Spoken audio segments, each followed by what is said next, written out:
Here is the update on my Lotus Elise. See something new here? You should.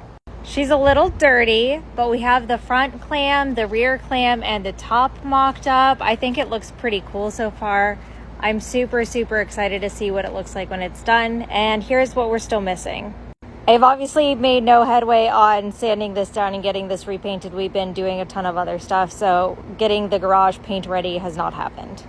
I still need to refurbish the carbon fiber grills that were donated to me, refurbish the front carbon splitter and install that. I've never installed a carbon splitter before, but honestly, I haven't installed half of what we're doing to this car before, so it'll be a fun learning experience.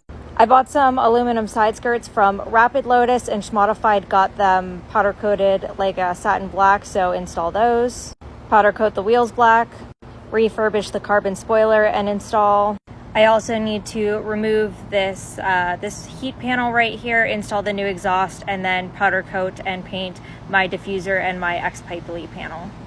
Refurbish my plastic grills, or maybe buy a carbon set, I don't know, whatever's cheaper. And install my new carbon fiber quick release Reverie steering wheel.